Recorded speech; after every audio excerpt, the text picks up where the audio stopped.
Okay, so the first thing that we're going to do is we're going to turn him in the right way. Make sure, it depends, some people will cut into their corners, some people won't. I'm not a cutter, I'm a folder, so I tend to fold down my corner and then fold it in the direction that I want to turn it.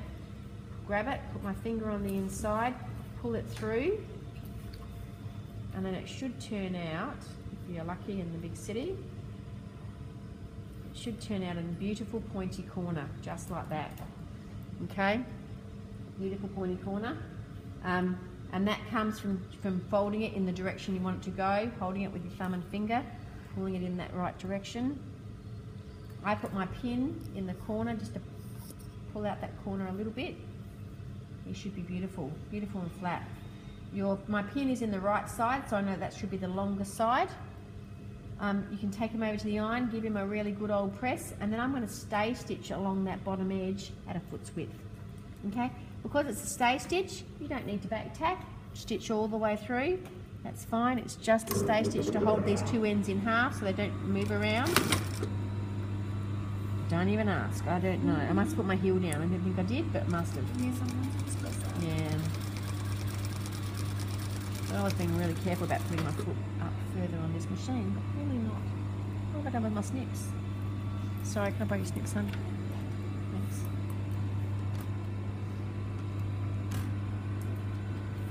Okay, stay stitched along that bottom edge so he sits nice and flat. Definitely take him over to the iron, and he should, if he's correct and true, he should, the right side should be rolling around. This bad side here, your underside, should have the ugly seam. So when you look at your right side, it should be beautiful and flush, no ugly seams poking through. Once again, I can put him back up to top. You might want to trim off some of that seam that's coming down on the longer side. Put him up to the top, then I'm going to flip him over to the downside. Okay, so that's where he's going to end up looking like, but we need to flip him down to the downside. Make sure the distance between your drill hole and your edge are the same, so you're trying to center it over those drill holes. Okay, make sure that distance there and that distance there are the same. Make sure your cut edge is right along the edge of that drill hole, and I'm just going to pin it in place to hold it. I'm then going to grab my lining. Now, unlike when I drop it down, my welt comes off of the parallel.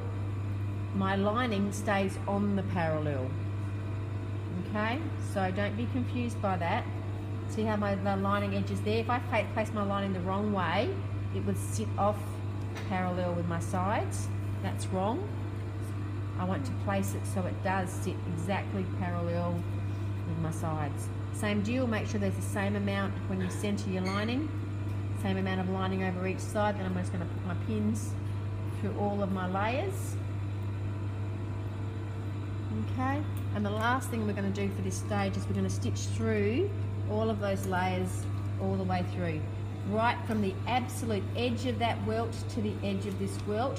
I need to make sure though that my stay stitch is at a foot's width, so when I actually stitch on my welt, I want to be slightly on the outside of that so that I cover that stay stitch stays in my seam allowance. Okay, so I need to be slightly bigger than a foot's width, which means I'll keep that stay stitch on the inside of my seam allowance. If you're tall like me and concerned that you're going to overrun that edge, so instead of back tacking into that, I'm actually going to stitch into the corner, pivot my whole fabric around. That way I absolutely know that I'm not going to overrun it when I back tack it, okay? Because I am a little bit scared that I might overrun it. Now let's just double check. I've got about a quarter of a stitch to go. So back, reverse him so that you only get that little bit of a stitch. That's better. He's absolutely on the edge. Come back around, off I go again.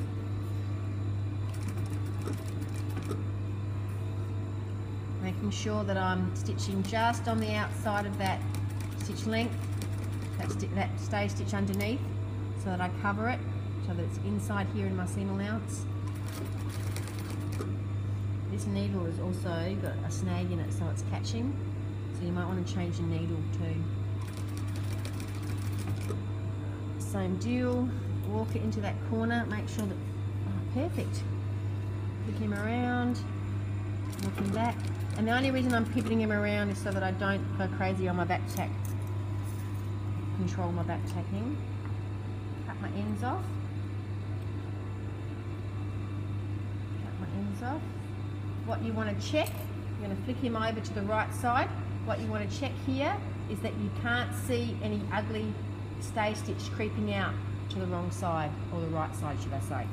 Okay, you want that stay stitch to be crept onto the inside or your seam allowance side all the way through. Alrighty, so that is the end of stage 2.